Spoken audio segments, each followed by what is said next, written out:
Hi everyone, my name's Baruch Spiegel and today we're going to look at token economy systems.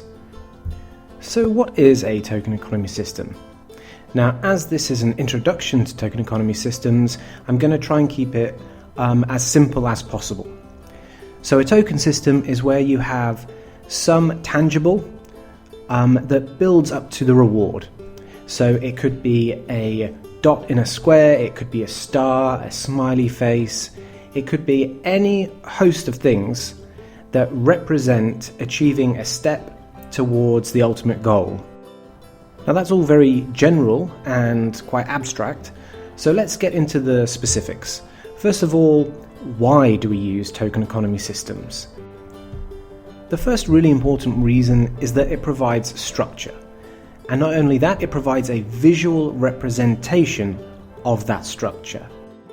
This simple structure that it creates allows us to begin at least the process of teaching delayed gratification. Delayed gratification means that a child, or anybody for that matter, doesn't get what they want straight away. That there's a period of time between the motivation to access something and the time at which we actually get it. And it cannot be overstated how important it is to develop that skill. The ability to want something, but be able to stay focused on getting it and complete activities along the way without any meltdowns or tantrums can be a real game changer for any household. The next important reason why token economy systems are particularly useful at home is that their very nature is that they're actually templates.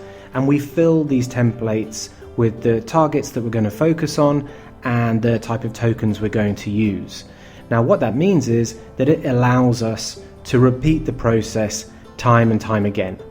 And that creates longevity in the use of it. The other element that token economy systems are really good for is that it allows parents to practice placing contingencies on the home environment. And the flip side to that coin is it allows children to experience simple and well followed through contingencies from their parents or primary caregivers. And for those of you not used to the term contingency, this basically means if you do this, then you get this. And this simple yet powerful exchange between parent and child, if done consistently, creates a trust in the system itself. Now we briefly talked about what it is and why we do it. Now let's move on to the specifics of how we actually go about creating the token system and explaining it to our child. The first piece of advice I tend to give is keep it simple. Often you see token systems that are quite elaborate, quite decorative, and although it looks really creative, it can actually at times be a distraction. To start off with, I would suggest use 8 or 10 boxes, either printed out or drawn out on a page, and what we're going to do is every time something is achieved, we're going to put a dot in one of those boxes. So once you have your small token board ready, the next thing that we have to decide upon is what are we actually focusing on?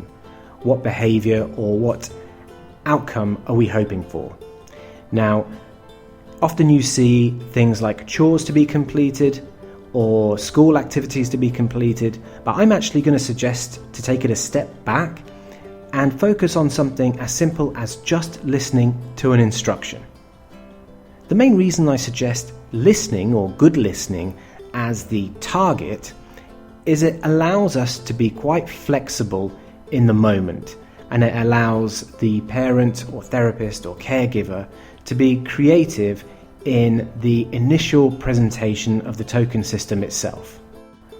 Often what's forgotten is that children aren't always used to hearing this kind of language. They're not always used to that kind of structure. So in part, our first goal is not only to get the child doing what you want them to do, but also to have a good experience of the token system itself.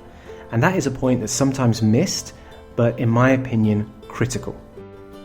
Now, before we can get going with this, there's still one really important part missing, which is the actual reward the child is working for. Now, this has to be something highly motivating. And the best way to create that is to not use something that they always have access to. Find something new just to get this system going. I'm not suggesting you have to go out and keep on buying new things all the time, but just to get the system established and get the momentum going, produce something new that you're confident that they will like. So now that we're at the point where we have our target, what we're actually working towards, we have our little token board, and we have the reward that's going to come at the end of it. Now, at this point, I'm going to run through a little example of how it might sound when you first explain it. Okay, Johnny, I've got something really cool to show you. I've just got the new Hulk comic book, and I know that you love Marvel characters, so you're going to really like this. But first, we need to fill all 10 of these boxes with dots. Now, do you want to know how to fill the boxes with the dots? They're going to say yes, because they're motivated to access what you have. Sure, all you have to do is be a really good listener. Sound fair enough? Yes, and off we go. Okay, first thing I want you to listen to, and remember, you need to be a really good listener to fill your boxes with these dots. First thing I want you to do, give me a high five. Johnny gives you a high five. Fantastic, you've listened really well. First dot in the box. Now what Johnny's thinking is, wow, this is the easiest thing I've ever had to do in my entire life. A high five. Super easy. This is already a good thing. Okay, Johnny, the next thing we're going to do is I want you to stand on the other side of the room. I'm going to kick you the ball, and all I want you to do is kick it back to me. Now I know Johnny likes football, so this is another super easy task. I kick him the ball, he kicks it back to me. Johnny, amazing. I asked you to do something, you did it, you're listening really well, another dot in the box. And we continue like this with 10 easy steps. They can get a little bit more difficult, but I never want it to go up to the point where it becomes demanding for Johnny. Now, why are we doing it this way? It's because this is Johnny's first experience of this token economy system. And being a good listener is fundamental to doing nearly everything that we want Johnny to do, so I want him to have a positive experience. And I'm saying all you have to do is listen, and you get these dots in the boxes, and then at the end of it, you're going to get access to something that I know that you really want. So once Johnny has filled his 10 boxes, then comes the next critical moment in the system.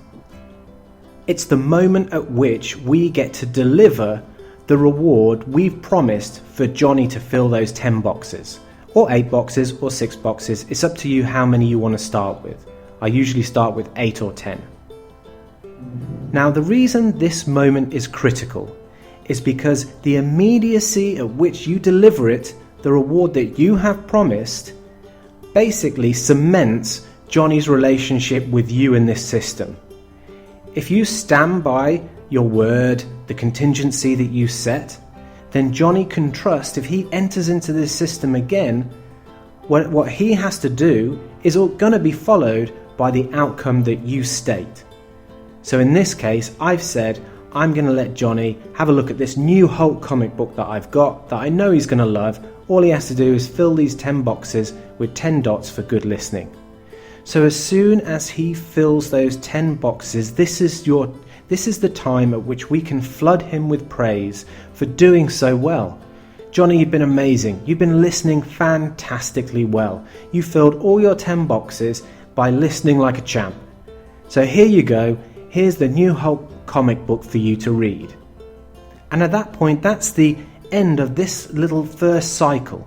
Now, it might take you 5 minutes, it might take you 15 minutes, but for this first experience, don't stretch it out too long, because ultimately we want Johnny to be successful.